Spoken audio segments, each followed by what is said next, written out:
오늘의 말씀입니다.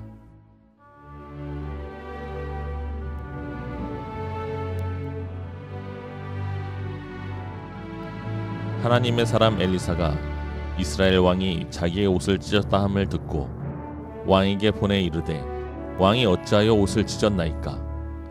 그 사람을 내게로 오게 하소서. 그가 이스라엘 중에 선지자가 있는 줄 알리이다 하니라. 변함없이 하나님의 하나님 되심을 깨닫고 그 좋으신 하나님 아버지 예배하기 위하여 이 자리에 함께 모이신 여러분 모두를 주님의 이름으로 환영합니다. 오늘은 하나님의 사람은 세상으로 하나님을 알게 합니다라고 하는 제목으로 하나님의 말씀 함께 나누도록 합니다. 오늘 말씀은 하나님의 존재를 보여주기를 요청하는 한 제자에게 던지신 예수님의 역사적인 증언으로부터 시작하도록 하죠. 요한복음 14장 말씀으로 가봅니다. 제가 읽습니다. 빌립이 이르되 주여 아버지를 우리에게 보여 주옵소서. 그리하면 족하겠나이다. 예수께서 이르시되 빌립아 내가 이렇게 오래 너희와 함께 있으되 내가 나를 알지 못하느냐? 나를 본 자는 아버지를 보았거늘 어찌하여 아버지를 보이라 하느냐? 아멘. 예수님의 증언은 나를 본 자는 아버지를 본 것이다 라고 하는 말씀에서 빛을 발하게 되어집니다. 구약의 백성들은 하나님의 살아계심을 그림자와 같이 흔적을 통하여 발견하였는데 이 땅에 오신 예수님께서는 그 증언을 통하여 나를 본 것이 바로 하나님을 본 것이다 라고 하는 참으로 놀랍고 신기한 말씀을 하셨던 것이죠. 이처럼 때로는 눈에 보이는 것이 보이지 않는 것을 증거하게 되어집니다. 제 증조 외 할아버지께서는 전주와 안성 지역에서 독립운동을 하셨습니다. 독립운동을 하시다가 7년 동안 옥고를 치우시다 그렇게 돌아가셨는데요. 누가 만약에 저를 향하여 증조 할아버님의 존재를 내게 보여달라고 이야기한다면 물론 독립유공자 훈장을 보여드릴 수도 있겠죠. 그러나 가장 명확하고 시원한 대답은 당신이 지금 나를 보고 있는 것이 나의 증조 할아버님의 존재를 증명하는 것이다 라고 말하는 것이 좋은 방법이 되어질 수 있는 것입니다. 그리고 그 증거를 나의 삶으로 보일 수 있다면 참으로 멋진 인생이라 이야기할 수 있는 것이죠. 마찬가지예요. 세상은 예수님을 볼 수가 없습니다. 더욱이 세상은 말씀을 통하여 예수님을 만나고자 하지도 않죠. 그러니 그들은 저와 여러분 예수 그리스도를 오늘도 주라 시인하는 하나님의 백성들을 통하여 예수 그리스도를 보고 성경을 읽게 되어지는 것입니다. 그들에게는 우리의 존재가 바로 예수를 만나고 성경을 읽게 되어지는 창문이 되어지는 것이죠. 그래서 주님께서는 오늘 저와 여러분을 향하여 너희는 세상의 빛과 소금이다 라고 선언하십니다. 오늘 저와 여러분을 향하신 주님의 말씀 함께 들어보시죠. 이사야 말씀으로 가봅니다. 60장 1절부터 3절입니다. 제가 읽어드립니다. 일어나라 빛을 발하라 이는 내 빛이 이르렀고 여호와의 영광이 내 위에 임하였음이니라. 보라 어둠이 땅을 덮을 것이며 캄캄함이 만민을 가리려니와 오직 여호와께서 내 위에 임하실 것이며 그의 영광이 내 위에 나타나리니 나라들은 내 빛으로 왕들은 비치는 내 광명으로 나아오리라. 우리의 존재의 목적과 이유가 무엇인지에 대하여 들려주시는 하나님의 말씀인 것이죠. 바로 우리는 이 땅에 하나님을 예수 그리스도를 드러내기 위하여 존재한다라는 것이에요. 이 이사야 선지자의 말씀을 주님께서 친히 우리에게 마태복음 말씀에서 이렇게 말씀하십니다. 이 말씀을 함께 읽도록 하죠. 마태복음 5장 16절 말씀이 함께 읽습니다. 이같이 너희 빛이 사람 앞에 비치게 하여 그들로 너희 착한 행실을 보고 하늘에 계신 너희 아버지께 영광을 돌리게 하라. 아멘. 주일학교 아이 하나가 진지하게 자신은 연예인이 꿈이라고 이야기합니다. 힘주어 말하더라고요. 아이돌이 되어져서 빛나는 스타같이 그렇게 자신의 존재를 세상 가운데 나타내고 싶어 합니다. 찬란히 빛나는 별이 되어지고 싶어하는 그 아이에게 저는 격려를 해 주었어요. 그런데 오늘 말씀은요, 우리는 앞으로 빛나게 되어질 존재가 아니라 이미 우리의 존재 자체가 빛나고 있다라고 말씀해 주시는 것이죠. 그런데 여러분 중요한 것이 있습니다. 이 빛은 나를 증명하고 나를 빛나게 하는 것이 목적이 아니라 예수님의 말씀대로 살아계신 하나님께 영광을 돌리고 그 하나님의 영광을 비추는 것이, 이 땅에 비추어내는 것이 그 목적이라 말씀하시는 것이죠. 내가 이 땅 가운데 빛나기를 소원하는 사람들에게는 이 말씀은 김 빠지는 소리처럼 들려질 수 있지만 여러분 잘 보셔야 됩니다. 이 말씀은 오늘 우리의 존재의 목적을 비추어 주잖아요. 이 말씀은 오늘 우리의 존재가 전능하신 살아계신 하나님의 영광을 이 땅 가운데 비추어낼 수 있는 존재로 우리가 부름받았다라는 사실을 말씀해 주는 놀라운 말씀이 되어집니다. 이 말씀의 의미를 깨달은 베드로 사도는 이렇게 고백하네요. 이 말씀 함께 읽어봅니다. 2장 9절 말씀입니다. 그러나 너희는 택하신 족속이요 왕같은 제사장들이요 거룩한 나라요 그의 소유가 된 백성이니 이는 너희를 어두운 데서 불러내어 그의 기이한 빛에 들어가게 하신 이의 아름다운 덕을 선포하게 하려 하심이라. 아멘. 여러분, 예수를 만나기 전 우리의 인생의 본질이 무엇인지 다시 한번 떠올려 보시죠. 스스로 하나님을 거부하고 하나님을 피하여 숨을 수밖에 없었던 인생들, 그리하여 사망의 음침한 골짜기를 방황하고 유리하며 그 어떤 소망의 빛조차 발견하지 못하였던 우리가 이제는 하나님의 거룩하신 부르심 앞에 나와 그 영광을 드러내고 나타내는 존재가 되어졌다라는 말씀인 것이에요. 바로 성경은요, 오늘 우리의 존재가 하나님의 영광을 위하여 존재한다라고 하는 우리의 존재의 의미를 밝혀주고 있는 것입니다. 예수님의 말씀 한 구절 더 보도록 합니다. 요한복음 13장 34절과 35절이에요. 제가 34절 읽습니다. 새 계명을 너희에게 주노니 서로 사랑하라. 내가 너희를 사랑한 것 같이 너희도 서로 사랑하라. 함께 읽습니다. 너희가 서로 사랑하면 이로써 모든 사람이 너희가 내 제자인 줄 알리라. 아멘. 하나님의 말씀이 우리에게 비추어주는 우리의 삶의 원리를 발견하셨습니까? 이제 우리는요, 예수 그리스도를 이 땅에 증명하고 나타내기 위하여 존재한다라는 것이에요. 다시 말해 세상으로 예수 그리스도를 알게 하는 것, 그분의 마음을 깨닫게 하는 것, 이것이 바로 우리의 존재의 목적이라는 것입니다. 그렇다면 여러분, 오늘 하나님의 이 거룩하신 부르심 앞에 서 있는 저와 여러분은 세상으로 예수 그리스도를, 그 살아계신 하나님을 알게 하는 삶을 살아내고 있습니까? 이 질문이 오늘 말씀의 가장 핵심적이고 본질적인 질문이 되어지는 것입니다. 그리고 오늘 본문의 말씀은요, 바로 그 내용을 우리에게 이야기로 들려주고 있는 것이죠. 그 내용의 핵심은 바로 이것입니다. 너희는 세상으로 하나님을 알게 하라. 오늘 본문의 말씀에 아람이라고 하는 나라가 등장하고 있어요. 그 나라가 강성하여져서 이스라엘을 참으로 힘겹게 합니다. 근데 그 아람의 대장군인 나만이라는 사람이 있는데 그 장군이 나병, 즉 한센병에 걸리게 되어졌던 것이죠. 그가 고통 가운데 심히 아파할 그때에 어느 날 한 어린 종을 통하여 이스라엘에 가면 그의 불치병을 고칠 수 있다는 이야기를 듣게 되어져요. 마지막 소망을 그것에 걸고 아람 왕에게 알리니 사랑하는 자신의 신하를 위하여 이스라엘 왕에게 친서를 보내게 되어집니다. 내용은 이것이에요. 나만 장군의 병을 고쳐달라는 것입니다. 정중한 편지지만 이 편지를 받게 되어진 이스라엘 왕은 자신의 옷을 찢으며 울분을 토해냅니다. 내가 하나님이냐? 왜 나에게 나만의 병을 고쳐달라고 이야기하느냐? 이것은 분명 나에게 시비를 걸어 우리를 힘들게 하려는 의도가 아니겠느냐? 이 이야기를 전해 듣게 되어진 하나님의 사람 엘리사가 왕에게 말합니다. 왕이여, 왜 옷을 찢으십니까? 그 사람을 나에게 보내주십시오. 내가 그에게 하나님의 선지자가 이 땅에 있다라는 사실을 알게 하겠습니다. 엘리사가 그저 내가 이 땅에 있다라고 하는 것을 말하고자 하는 것이 아니에요. 이 땅이 바로 하나님께서 다스리는 나라임을 알게 하겠다라는 것이죠. 제가 증조 할아버지의 삶을 오늘 증명하기 위해서는 오늘의 저의 삶이 가장 확실한 증명이 되어질 수 있는 것과 같이 오늘 저와 여러분의 삶과 신앙이 세상으로 하여금 하나님을 알게 하는 가장 중요한 증거가 되어지는 것입니다. 이제 어느덧 시간이 지나 차근히 2017년에 가을을 맞이하여야 하는, 그 가을 거지를 준비하여야 하는 때에 우리가 함께 서 있습니다. 우리의 삶이 세상으로 하여금 하나님을 알게 하여 달라고 하는 그러한 간절한 갈망이 우리 안에 더욱더 깊어지고 넓어져야 하는 때인 것이죠.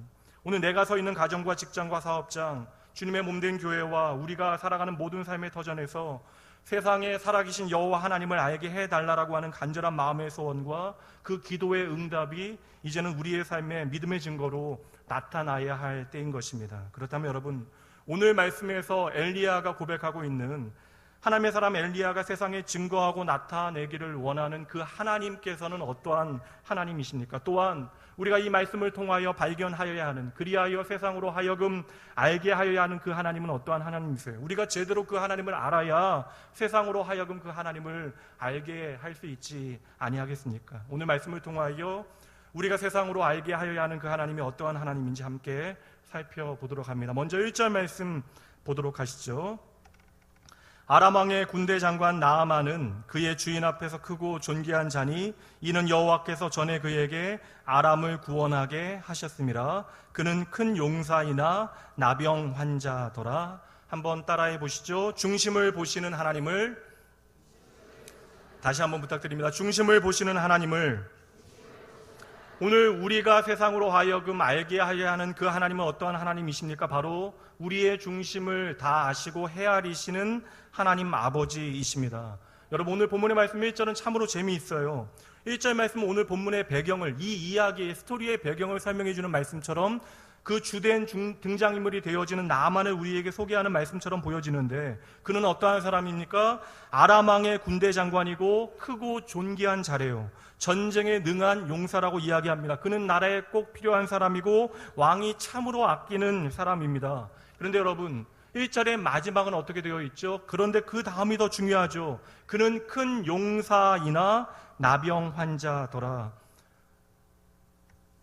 1절의 시작은 나아만 장군이 얼마나 대단한 사람인가를 우리에게 비추어내고 있습니다. 그에 대한 증언이 나오고 있잖아요. 그런데 그 문장의 결론이 무엇입니까? 그러나입니다. 그에 대한 결론은 그가 바로 나병 환자였다라는 것이죠. 한 나라를 구원할 만한 힘이 그에게 있는 것처럼 보여지지만 그는 정작 자기 자신 하나를 구원할 만한 능력이 없다라는 것을 우리에게 보여주고 있는 것이에요.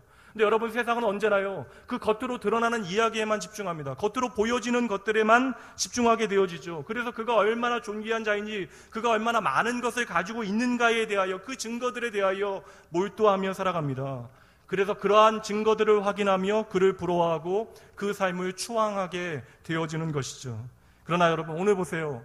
세상이 존귀하게 여기는 그 나아만, 그의 삶 가운데 죽음의 그림자가 짙게 드리워져 있습니다. 그 이름의 영광과는 무색하게, 그가 파리하게 지금 죽어가고 있는 것이죠. 성경은 나아만이 아람을 구한 자라라고 이야기합니다. 그가 전쟁에 나가서 앞장서기만 해도 이미 승리를 보장하고 있는 거예요. 그가 휘두르는 칼과 창에 수많은 사람들이, 적들이 무수히 쓰러집니다. 그래서 나아만의 군대는요, 나아만과 함께 언제나 승리했대요. 그러나 전쟁에서의 승리와 백성들의 함성을 뒤로하고 집으로 돌아와 갑옷을 벗게 되어지면 어느새 영웅 지극히 큰 자 나아만은 사라지게 되어지고 병들어 고통 가운데 죽어가고 있는, 신음하고 있는, 괴로워하는 한 남자만이 남게 되어지는 것이죠. 그러므로 여러분, 1절 말씀은 단지 나아만이 얼마나 대단한 사람인가를 우리에게 보여주고 있는 말씀이 아닌 거예요. 우리의 눈에 비추어지는 그의 현실의 이면에 숨겨져 있는, 그가 안고 살아갔던 그의 실존적인 절대적인 문제에 대하여 우리에게 비춰주는 것이죠. 세상은 그저 그에게 보여지는 그의 앞모습만 바라보며 그를 칭찬하고 있지만 하나님께서는 우리에게 그의 이면의 모습, 다음의 모습을 우리에게 보여주고 계시는 거예요. 세상은 지금 그의 겉모습을 보고 높이고 있지만 그의 인생에는 그가 결코 해결하지 못한 그러나의 문제가 남아 있는 것입니다. 그리고 중요한 것은 무엇이에요? 하나님께서 오늘 보시는 것은 찬란히 빛나는 그의 겉모양이 아니라 그러나 그 다음에 그의 마음의 중심을 하나님께서는 꿰뚫어 보고 계시는 것이죠. 몇 해 전에 국내의 유명 공대에서 장학금을 받았던 한 학생이 나는 행복하지 않다라고 하는 유서를 남기고 자살한 사건이 있었습니다. 그런데 가정 환경은 유복했고요. 눈에 보이는 그 어떤 문제가 그 학생에게는 없었다라는 것이죠. 사람들의 이야기예요. 주변의 사람들과 심지어 가족들조차도 이 아이가 죽을 만한 그 어떤 이유가 없다라고 이야기했습니다. 그러나 무엇이에요, 여러분?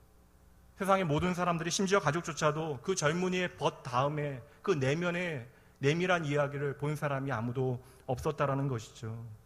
내가 세상 가운데 꽤 성공해서 돈을 많이 벌었고 제법 멋진 집과 명예와 건강과 내가 자랑할 수 있는 자식을 오늘 내가 가졌다 할지라도 하나님께서 우리의 인생 가운데 벗을 그냥 두시면 우리가 오늘 자랑하는 그 모든 것이 우리에게 아무 의미가 없다라는 것입니다.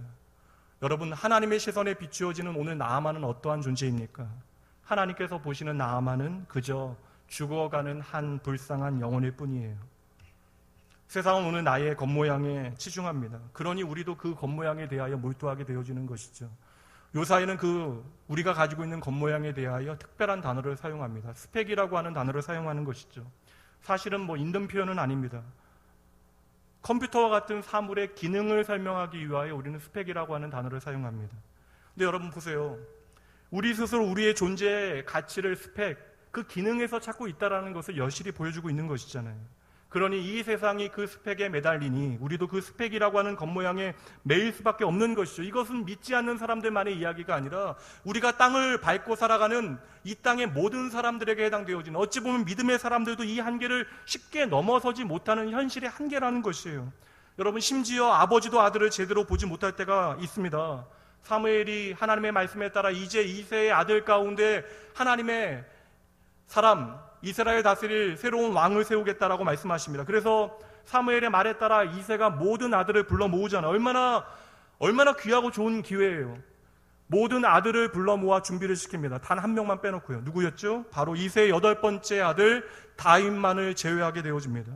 아버지가 보기에도 그 막내 아들은 도저히 나라의 왕이 되어질 만한 제목이 아니라고 여겼던 것이에요. 그래서 그 아버지는 아들로 하여금 형들 대신 들에서 양을 보도록 했던 것이죠. 아버지만 잘못 본 것이 아니에요. 심지어 하나님의 말씀으로 살아갔던 하나님의 사람, 하나님의 선지자 사무엘도 제대로 보지 못하였습니다.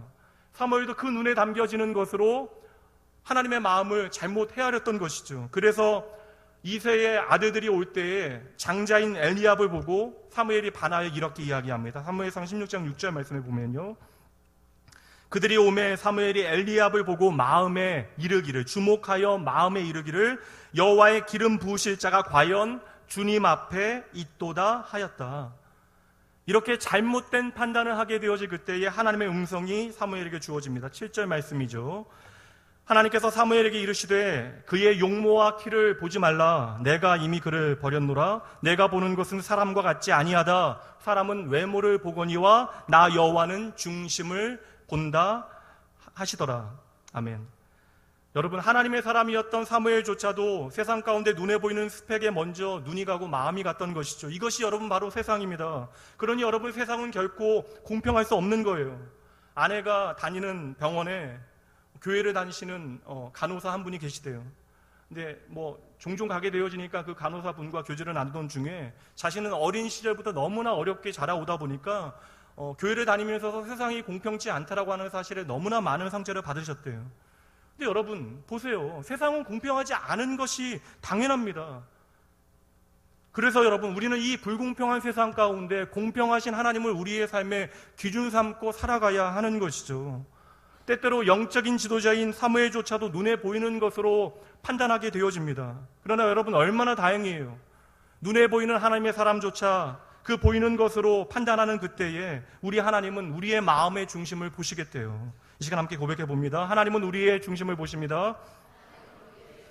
여러분, 이 시간 이 자리에서 여러분 이 하나님의 말씀을 통하여 용기를 얻으시고 격려 받으셔야 하는 것이에요. 그렇다면 여러분, 우리가 이 중심을 보시는 하나님의 세상 가운데 알게 한다라고 하는 것은 무엇을 의미하겠습니까?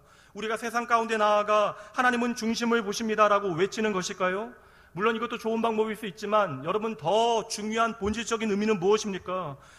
말씀드렸잖아요. 세상은 우리를 통하여 하나님을 보게 되어지는 것이, 그렇다면 세상으로 중심을 보시는 하나님을 알게 한다라는 것은요, 우리의 삶이 우리의 중심을 보시는 그 여호와 하나님을 기준 삼는 삶을 살아가는 것을 통하여 세상으로 하여금 중심을 보시는 하나님을 보게 하여야 하는 것이죠. 우리의 삶의 가치, 우리의 선택의 가치, 우리의 삶의 기준이 우리의 중심을 보시는 여호와 하나님, 그분의 말씀에 집중되어지는 삶을 우리가 살아낼 때 세상은 우리를 통하여 중심을 보시는 하나님을 만나게 되어지는 것입니다.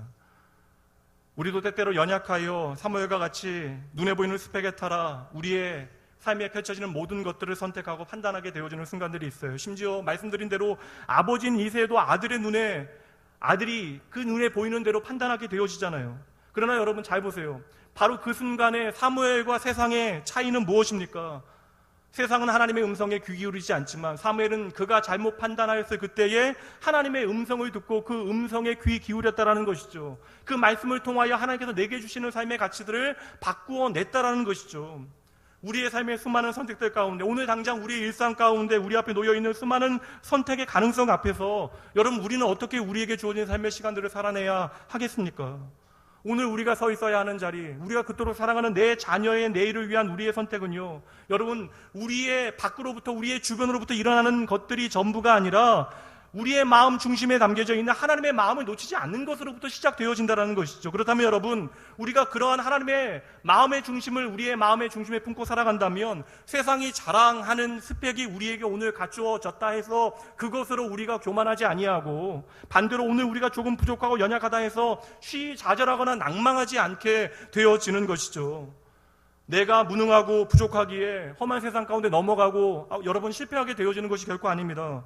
때로는 우리 인생에 부조리하고 불공평한 일들이 일어난다 할지라도 여러분, 우리가 해야 하는 일들은요, 우리가 할 수 없는, 우리가 변화시킬 수 없는, 우리가 선택할 수 없는 일들에 대하여 더 이상 고민하지 아니하고 내가 선택할 수 있는 것이 무엇인지를 확인하고 그것을 붙잡는 일로부터 시작해야 한다는 것이죠. 여러분, 우리가 선택할 수 있는 일, 우리가 붙잡을 수 있는 가장 확실한 일이 무엇입니까? 바로 이 이해할 수 없는 현실 가운데, 이 불공평하고 부조리해 보이는 세상 가운데 변함없이 여호와 하나님만이 살아계시어 이 세상을 운행하시고 주관하신다는 사실을 믿고 그 하나님 바라보는 것이죠.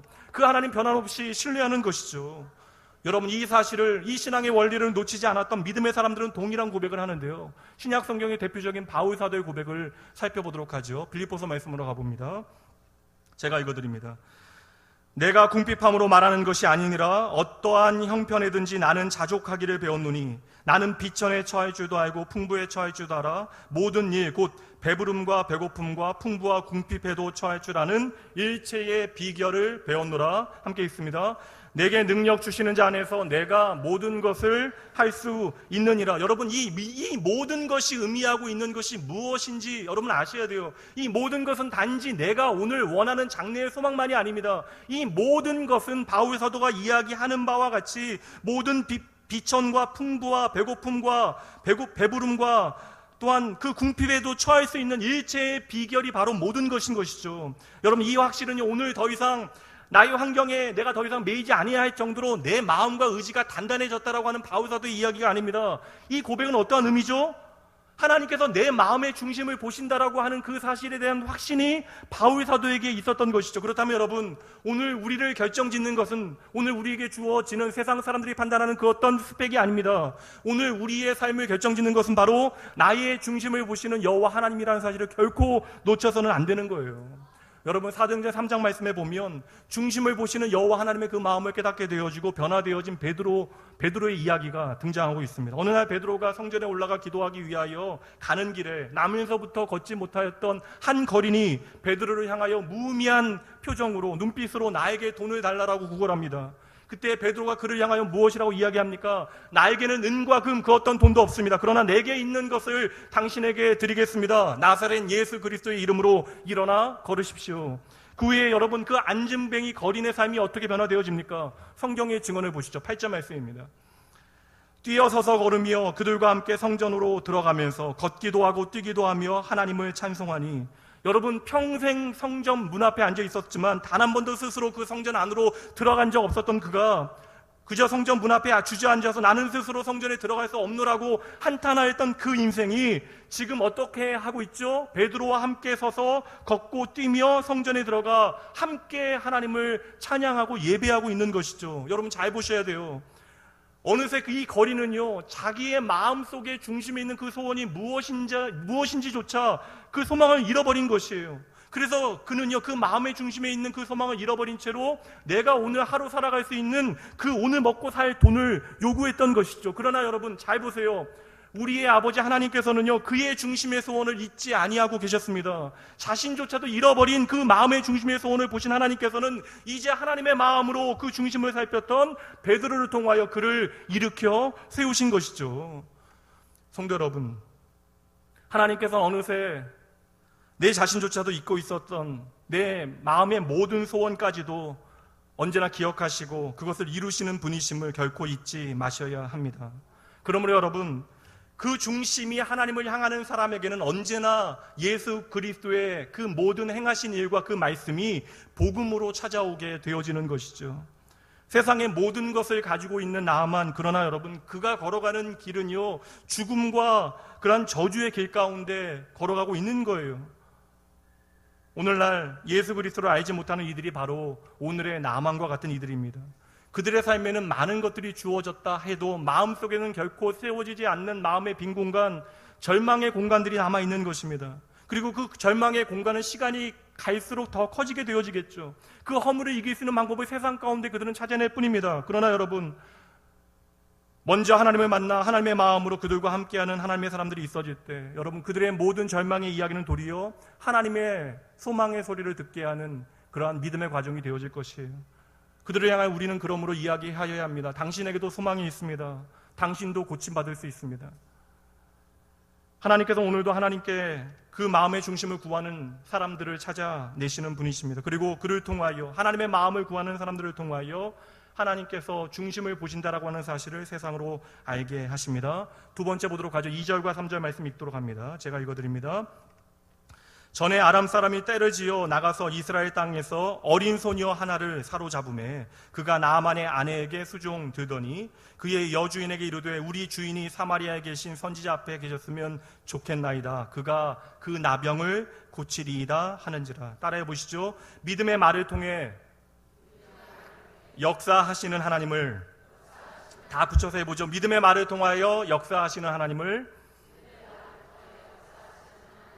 여러분, 우리가 세상으로 하여금 알게 하여야 하는 그 하나님은 어떠한 하나님이십니까? 오늘 본문의 말씀에 그 하나님은요, 여러분의 믿음의 말을 통하여 역사하시는 하나님을 여러분들은 세상으로 하여금 알게 하여야 한다는 것이죠. 오늘 말씀의 결론으로 한번 가볼까요? 우리가 너무나 잘 알고 있는 이야기잖아요. 성급하게 결론으로 가보면 결국 나만 장군이 어떻게 되어집니까? 깨끗하게 나음을 받게 되어져요. 어느 정도로 깨끗하게 나음을 받냐면, 여러분 성경 보세요. 14절 말씀에 보면 이 자리에 계시는 모든 여자분들의 소원이자 로망일 수 있습니다. 그의 살이 어린아이의 살같이 깨끗하게 회복되어진대요. 베이비 스킨이 되어진다는 것이죠. 여러분, 이 모든 회복의 이야기가, 그러나 여러분, 어디서부터, 우리는 이 기적의 마지막 결론에만 집중하고 있는데 이 회복의 이야기가 어디서부터 시작하고 있습니까? 성경이 이름조차 우리에게 알려주지 않는 어린 소녀로부터 이 회복의 이야기, 이 모든 생명의 이야기가 시작되어지는 것이죠. 여러분, 이 어린 소녀는 어떠한 소녀예요? 나아만에게 사랑받는 그의 막내딸입니까? 아니에요. 소중히 여김받는 나아만의 막내딸이 아니라 이스라엘로부터 사로잡혀 온 이름 없는 노예 소녀였던 것이죠. 다시 질문합니다. 나아만을 살려냈던 그 모든 복음의 시작은 어디서부터 시작되어지고 있죠? 작은 소녀의 작은 목소리를 통하여 시작되어졌던 것이에요. 나아만 앞에 나아갈 수 없기에 그 자격조차 찾지 못하여 그의 아내에게 간신히 전합니다. 게다가 이 말대로 되지 않으면 여러분, 이 결과가 어찌 되어질지 전혀 알지 못해요. 오늘 말씀에서 우리는 하나님의 영광이 이 땅 가운데 어떻게 임하게 되어지는지를, 우리가 어떻게 하나님의 영광을 살아낼 수 있게 되어지는가를 우리에게 열심히 보게 되어집니다. 너무나 많은 사람들이 내가 장차 나에게 좀 더 많은 것들을 하나님께서 허락하시면 하나님의 영광을 위하여 살아가겠노라 이야기합니다. 그러나 여러분, 오늘 말씀이 보여주는 하나님의 영광은 그렇게 전하여지는 것이 아니래요. 분명합니다. 오늘 하나님께서 나타내신 그 하나님의 크신 영광은 이름 없는 한 작은 소녀의 작은 입술을 통하여 시작되어졌다는 것이죠. 나만 장군이 평생을 해결할 수 없었던 그 문제로부터 그가 온전케 되어지는 회복의 첫걸음은요, 이름조차 알 수 없는 작은 소녀 한 명으로부터 시작되어진 것이에요. 나만 장군이 오늘 본문의 말씀에서 어떻게 등장하고 있습니까? 1절 말씀에서 크고 존귀한 자로 불리어지고 있잖아요. 모든 사람들이 그의 이름을 칭송하고 있습니다. 그러나 그의 대척점에 서 있는 한 소녀를 보세요. 이 작은 소녀는 너무나 작고 초라해서 보잘것없는 인생, 이름조차도 불리어지지 않는 그러한 인생을 사는 작은 자를 우리에게 보여주고 있는 것이죠. 근데 여러분, 오늘 크고 존귀한 나만 장군의 인생 가운데 치명적인 문제가 해결되어지는데, 여러분, 그 치명적인 인생의 문제가 해결되어지는데 결정적인 영향을 미치게 되어지는 그 시작이 작은 소녀의 말 한마디였다는 것이에요. 여러분, 이 작은 소녀의 말 한마디가 없었다면 나아만은 그렇게 아람 땅에서 죽어갔을 것입니다. 그리고 잊혀졌겠죠. 사랑하는 성도 여러분, 세상은 역사를 움직여낼 만한 큰 사람, 영웅, 빅맨을 기다립니다. 그러나 하나님의 역사는요, 이렇게 지극히 작은 것으로부터 시작되어지는 것이에요. 하나님께서 이 세상을 어떻게 만드셨는가 한번 생각해 보세요. 우리를 구원하시기 위하여, 우리를 회복하시기 위하여 예수 그리스도를 이 땅에 어찌 보내셨는지를 여러분 한번 떠올려 보십시오. 복음의 이야기는 그렇게 작은 것으로부터 시작되어지는 것입니다. 겨자씨와 같은 것이에요. 여러분, 작은 소녀가 한 일은 어찌 보면 대단한 일이 아닙니다. 그저 여주인에게 자신의 말 한마디를 건넨 것뿐이에요. 내 주인께서 사마리아에 계신 하나님의 선지자와 함께 계셨으면 좋겠습니다.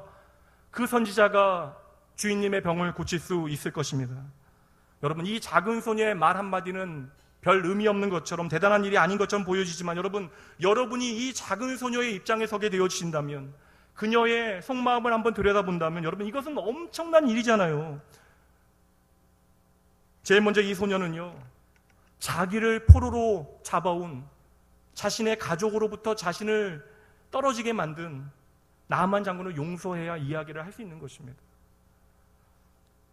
그를 불쌍히 여기는 마음이 없었더라면 이 작은 말 한마디는 결코 건네지지 않았을 것이에요.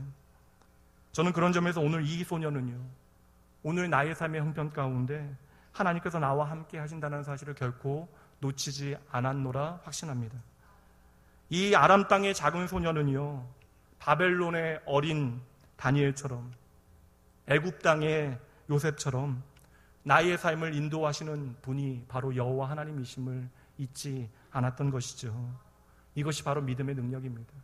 그리고 이것 때문에 이 작은 소녀는 나아만을 불쌍히 여기게 되어졌던 것이죠. 그러므로 오늘 이 작은 소녀의 말 한마디는 아무것도 아닌 것처럼 우리가 스쳐 지나갈 수도 있지만 이미 소녀의 마음 가운데 복음의 역사, 회복의 역사는 시작되어졌던 것이죠. 여러분 보세요. 불쌍히 여기다라고 하는 그러한 표현의 의미를 한번 생각해 보세요. 불쌍히 여기다라고 하는 것은요, 일반적으로 나보다 처지가 못한 사람들을 향하여 우리가 가지게 되어지는 긍휼의 마음을 의미하는 거잖아요. 중요한 정의는 무엇인가? 조건은 무엇이에요? 나보다 못하다라는 거예요. 그러나 이 소녀에게는 하나님을 알지 못하는 나아만을 향하여 불쌍한 마음을 품었다라는 것이죠. 나아만은 지극히 큰 사람이에요. 모든 사람들이 추앙하고 바라보는 사람, 나는 지극히 작은 자, 초라한 인생. 그러나 그녀의 마음 가운데 나아만을 향하여 불쌍히 여기는 마음이 생겼다라는 거예요. 여러분, 이러한 가치와 시각의 변화는 어떻게 가능해요? 오직 예수 그리스도의 복음 안에서만 가능한 변화입니다. 저희 외할머니께서 살아계실 때 이야기들을 많이 전해주셨어요. 아시는 분들도 계시겠지만 저희 할머니는 말씀을 참 잘하시는 참 좋은 스토리텔러이셨습니다. 그래서 저는 할머니 이야기를 듣는 것을 참으로 좋아했어요. 독립운동가의 가정에서 태어나서 일제시대와 6.25를 겪어내야 했습니다. 그러니 부유했던 가세가 다 기울게 되어졌죠. 그래서 전주 지역에서 상당히 부자였던 집안, 그래서 수십 명의 나그네가 머물고 선교사님들이 머물었던 그 부유했던 집에 그 시기들이 지나가게 되어지면서 말 그대로 신앙 말고는 남은 것이 아무것도 없게 되어졌습니다. 근데 제가 할머니와 나누다가 어릴 적에 제가 중학교 시절에 좀 이해가 되지 않는 말 한마디를 듣게 되었고 그 말씀이 오늘까지도 저에게 남아 있습니다. 할머니께서 하신 말씀이 당신께는요, 가난한 사람이나 부자나 다 불쌍한 마음이 있대요. 가난한 사람을 도와준다는 것은 너무나 잘 이해가 됩니다. 그런데 여러분, 나보다 더 부자인 사람, 더 많은 것을 가진 사람을 불쌍히 여긴다는 것, 그 사람을 도와준다는 것이 저는 그 당시에 이해가 되지 않았어요. 그래서 할머니께서는 없어도 나보다 더 가난한 사람에게는 물질의 필요를 나누셨고, 나보다 더 부자인 사람에게는 그 사람의 집에 잔치가 있거나 어떠한 일이 있으면 함께 가서 시간을 나누었대요. 그리고 몸으로 내가 그들과 함께 나누는 삶을 살아내셨대요. 그 당시에도 저에게 목사대라는 이야기를 참 많이 하셨는데 그 이야기 하시면서 이러한 교훈들을 제 삶에 심어 놓으셨던 것입니다. 여러분, 부자일지라도 그가 내가 섬겨야 하는 대상이라고 하는 사실은 오직 복음 안에서만 깨닫게 되어지는 거예요. 어린 저에게는 그것은 참으로 충격적인 가르침이었습니다. 여러분, 저와 여러분이 먼저 나아만 장군이었잖아요. 죽음을 향하여 달려가는 폭주 기관차와 같이 살아갔던 우리가요, 예수 그리스도 안에서 그분의 복음의 능력을 통하여 십자가를 통하여 온전케 되어졌습니다. 그리고 여전히 우리는 부족하고 연약하지만 이제는 우리의 삶에 커다란 물줄기가 바뀌었어요. 이제 우리의 인생의 방향이 전환되어졌습니다. 그렇다면 여러분, 우리가 기억하지 못한다 할지라도 우리의 삶에요, 이 오늘 본문의 말씀에 나아만처럼 작은 소녀의 말 한마디가 있었다라는 것이죠. 그들의 섬김을 통하여 하나님께서는 우리 안에 생명의 역사를 이루어 내신 것입니다.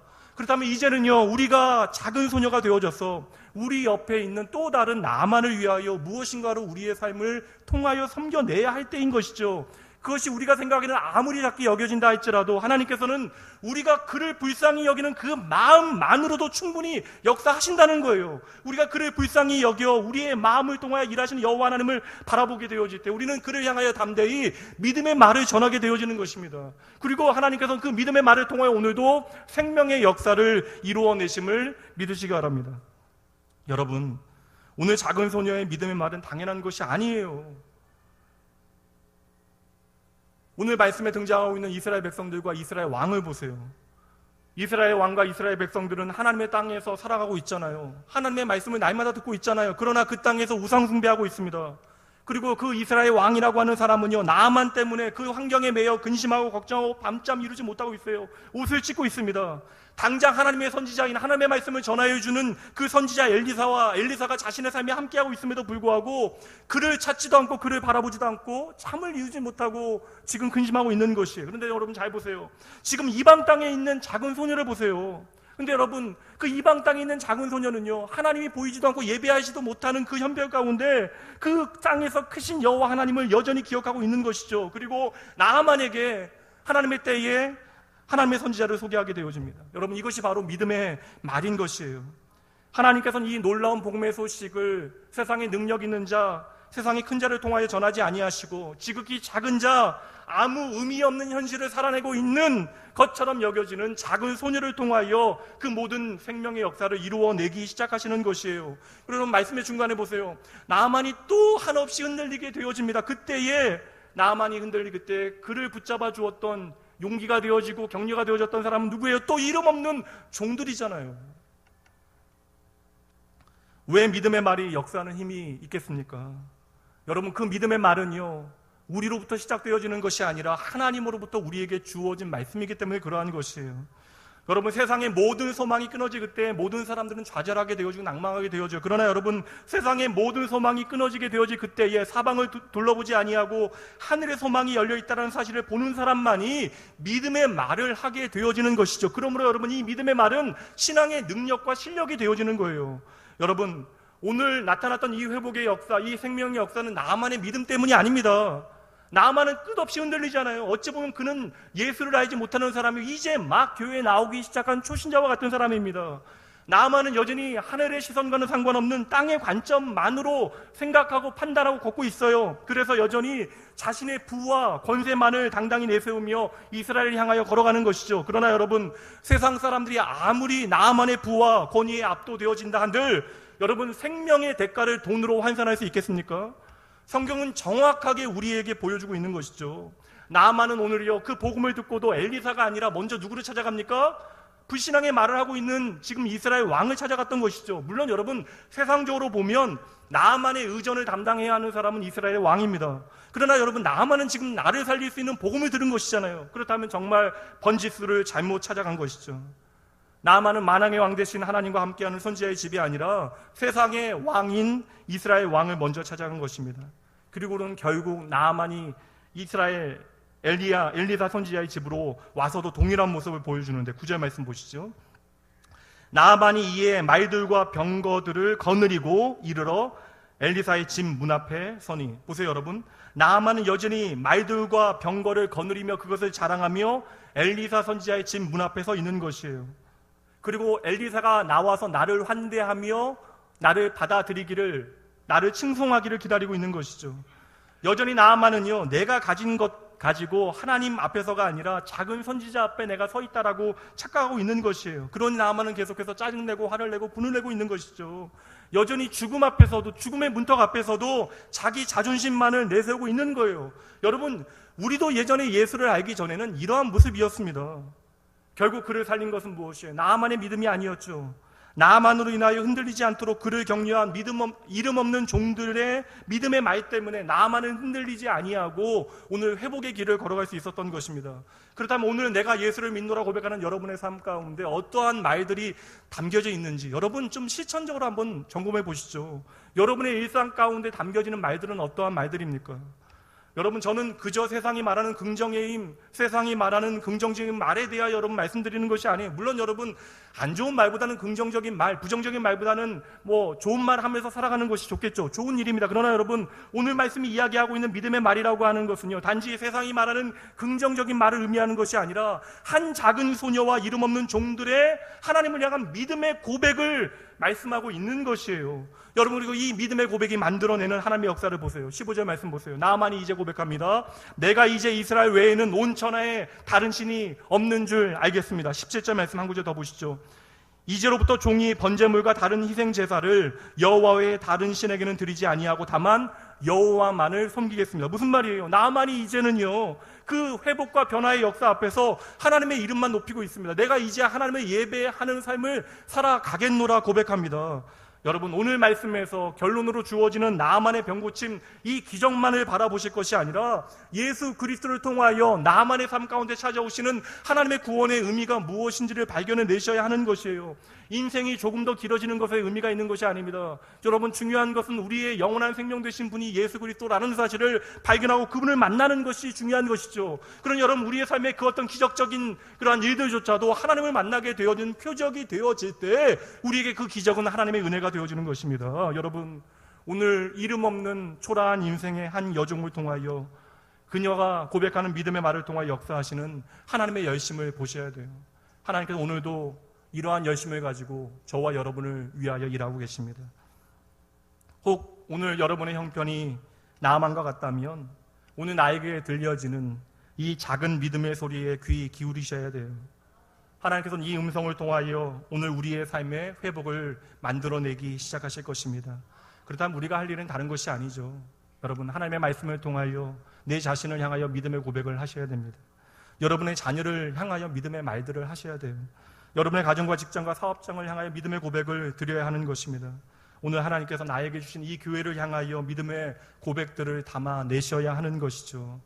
여러분의 입술을 통하여 드려지는 모든 믿음의 고백은요, 여러분 자신과 여러분 가정과 여러분 자녀와 이 땅과 이 교회를 변화시키는 하나님의 능력이 되어질 것입니다. 여러분의 오늘 작은 믿음의 고백은요, 하나님의 역사의 통로가 되어진대요. 저의 이야기가 아닙니다. 하나님의 약속의 말씀입니다. 여러분의 믿음의 말을 통하여 하나님의 생명의 역사가 여러분의 삶의 자리에서 풍성하게 증거되어지길 주님의 이름으로 축복합니다. 한번 따라해 보시죠. 믿음의 말로 하나님을 증거합시다. 마지막 10절과 11절 말씀 보도록 하시죠. 엘리사가 사자를 그에게 보내 이르되 너는 가서 요단강에 몸을 7번 씻으라 내 살이 회복되어 깨끗하리라 하는지라. 나만이 노하여 물러가며 이르되 또 하네요. 내 생각에는 그가 내게로 나와 서서 그의 하나님 여호와의 이름을 부르고 그의 손을 그 부위 위에 흔들어 나병을 고칠까 하였도다. 따라해 보시죠. 사람의 생각을 뛰어넘으시는 하나님을, 붙여서 해보죠. 사람의 생각을 뛰어넘으시는 하나님을 우리는 그 하나님을 세상으로 하여금 알게 하여야 하는 것입니다. 오늘 우리의 생각에 세상이 불공평하게 보여질 때가 있어요. 나는 저 사람보다 교회 생활도 열심히 하고 헌금도 잘 드리고 말씀대로 살아가는 것 같은데 왜 나는 저 사람보다 이렇게 어렵고 힘들게만 살아가는지 그 하나님이 원망스럽습니다. 여러분, 오늘 본문의 말씀에 나아만의 마음이 바로 이 마음이에요. 오늘 나아만의 말의 핵심적인 표현이 11절 말씀에 들어있네요. 무엇입니까? 내 생각에는 하나님께서 나에게 좀 더 주셔야만 할 것 같은데, 내 생각에는 내 자녀들이 이렇게 잘 되어야 할 것 같은데, 내 생각에는 이 교회가 이것도 하고 저것도 해야 할 것 같은데 하나님께서 그리 해주시지 아니하시니 우리는 나아만과 같이 때때로 하나님을 향하여 삐지고 화를 내게 되어지는 것이죠. 그러나 여러분, 믿음의 실체가 무엇입니까? 믿음의 실체는요, 내 생각을 이야기하지 않는 거예요. 성경은 나아만이 해야 하는 행동에 대하여 더불어 성도가 어떻게 살아가야 하는가에 대해서 교훈해 주는 책이 아닙니다. 성경은요, 우리가 믿는 하나님이 어떠한 분이신가를 가장 먼저 우리에게 보여주고 있는 것이죠. 오늘 나아만은 내 생각에는 이라고 말하고 있는데 성경은 나아만의 생각이 중요한 것이 아닙니다. 성경은 하나님의 생각이 무엇인지를 우리에게 알려주는 것이 그 목적이죠.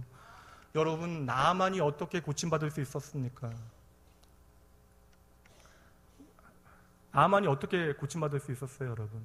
요단 강물에 들어가서 몇 번 씻었죠?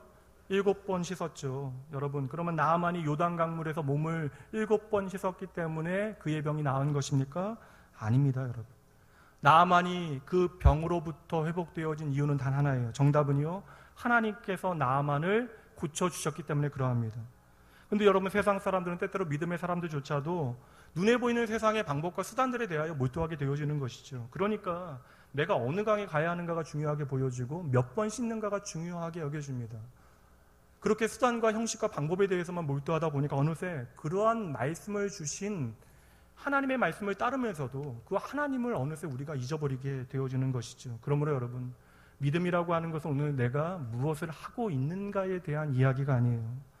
내가 할 수 있는 것, 내가 하고 있는 것에 대하여 몰두하는 것보다 더 중요한 것은요, 하나님께서 오늘 우리의 삶 가운데 어떠한 일을 이루셨는지, 오늘 행하고 계시는지, 앞으로 행하실지를 바라보고 기대하는 것입니다. 이것이 믿음이에요. 오늘 이스라엘 왕도요, 높은 사람이었지만 자기 생각만 이야기합니다. 그러니 좌절하죠. 오늘 나아만도 자기 생각만 이야기하고 있어요. 그래서 하나님께서는 때로는 우리의 생각과는 다른 방법으로 일하실 수밖에 없는 거예요. 우리가 언제나 내 생각에는, 내 경험에는 이라고 하는 이야기만 입에 달고 사니 하나님께서는 그렇게 일하실 수 없는 것입니다.